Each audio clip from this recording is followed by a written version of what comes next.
So welcome to the second brief little video on judicial independence. In the first video, we basically conjectured that judicial independence might have a positive effect on economic growth. Now, this is, let's call this our small little theory. Now, obviously, it's nice to have a theory, but theory can always be wrong. So what we need to do now is we need to somehow test it.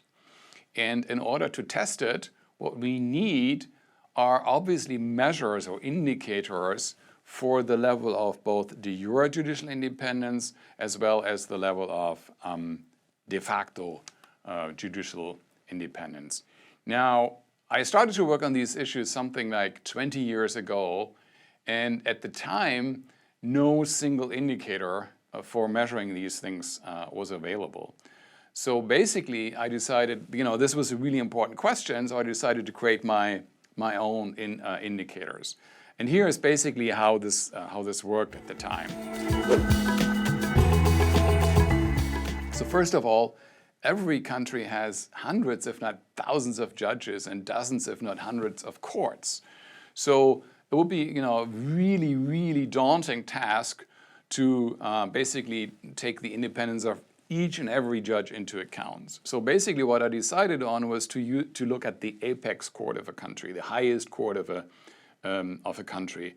Basically the idea was that decisions of lower courts could always be appealed to higher courts. So if the highest court is not independent, then a higher degree of independence of the lower courts would not really serve a whole lot. So basically we are trying to code the independence of the highest court of a country. And I basically did so by looking at 12 different variables that I believed would basically make the judges or the court independent from undue influence by government. So here is 12 basically variables, and I will not have the time to discuss each and every one in detail here. So I will just give you a feeling for what I try to code at the time. So one issue is whether the court is mentioned in the Constitution and how difficult it is to amend the Constitution. In other words, how secure, how safe or certain the formal rules basically indicating a high level of independence. Then I also looked at the appointment procedures. Who was to appoint the judges? Was it other judges? Was it the president of a country? Was it the justice minister of a country? And if it was only one person, and that person was also a member of the executive, I coded the country rather lowly. Whereas if it was sort of a mix of various agents, then the country basically received a higher score. Another criterion was judicial tenure. Were the top judges appointed for just a very limited number of years? Or were they appointed for 12 years or 15 years or even lifetime in the US? And the idea here is if they are appointed for a very long stretch of time, this will make them more independent. And closely related to the issue of tenure is the question of reappointment. There are countries that basically give their judges only a fairly short period of time, and then they need to be reappointed, which supposedly makes them less independent from the appointing organ. So this was another aspect that I looked at. More aspects include salary rules, right? By reducing the real salary of a judge, you can make him or her more dependent. We also looked at the accessibility of the court. Could everybody basically have access to the court, or was access to the court basically exclusively for a number of legislators or something like that? And this is just sort of a brief summary of the 12 aspects that I looked at in total. Now this was concerning the de jure independence of the court. Now let's move on to de facto.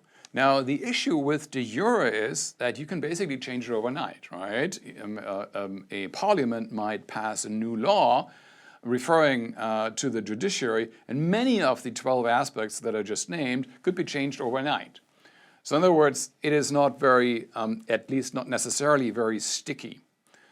On the other hand, it doesn't seem to make sense to think of de facto judicial independence as something that could be changed overnight, right?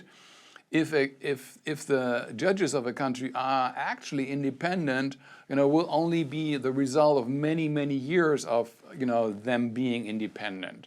So in other words, the construction of the de facto indicator is sticky by construction. It cannot change overnight. In other words, we look at fairly long periods, in this case at the practices over the last couple of decades. Okay, so what are some of the aspects that basically make up this de facto indicator? Well, first of all, and most importantly, I assume, we look at the effective average term length. So from the de jure indicator, we know how many years the judges should be serving as judges. And we can compare this to the actual number of years that they have been serving on average over the last so many decades. Okay, and if there's a huge gap between the two, well, that speaks in favor of a rather low degree of de facto judicial independence. Another aspect that we looked at was the constancy of their salaries, both their personal incomes as well as the budget of the court. Okay, so the idea was, well, if their real incomes haven't really been improving, or rather have been going down, that doesn't speak in favor of them being very independent. But we've also looked at the budget of the court as a whole.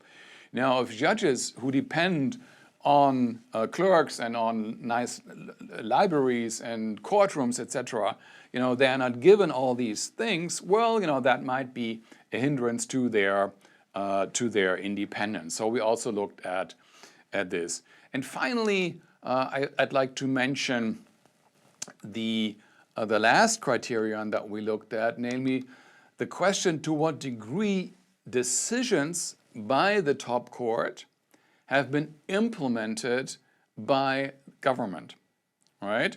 So the idea is if the top court of a country declares a particular law to be unconstitutional, it ought to be changed by government.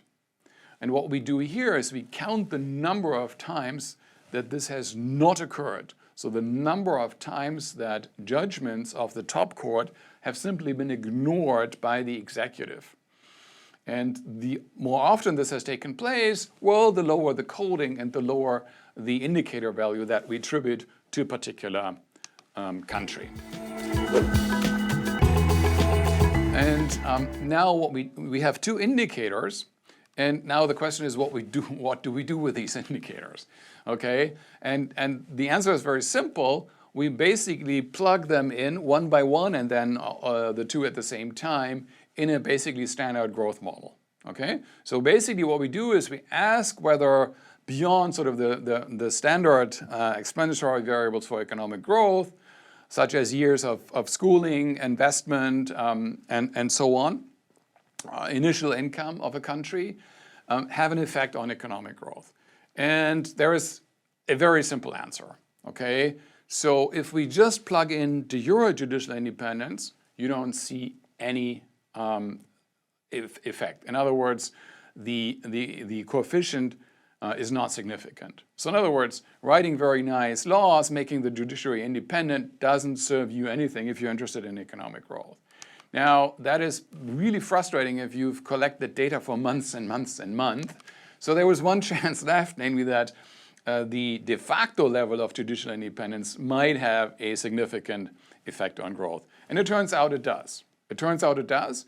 So let me talk a little bit about the size of the coefficient. The size here is 1.8, and the coding of the two variables, the two indicators, is between 0 and 1. So 1.8 basically implies that if you have a very dependent judiciary and switch it to a very independent one, that is from 0 to 1, you are likely to see the growth rate of a country to be higher by 1.8 percentage points every single year. So over a number of years, this would add up to quite an important and large effect.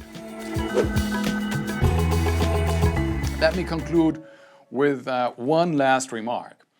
Strictly speaking, these are correlations, and they do not prove that judicial independence does cause economic growth to be faster.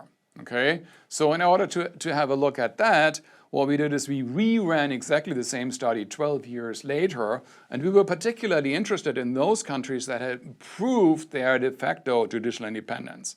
And what we see there is those countries that were particularly good in improving their level of judicial independence, they were growing particularly fast. So this is still not very clear causal evidence, but it goes in the direction of causal evidence, and we believe that we can interpret our findings as, if you want, quasi-causal.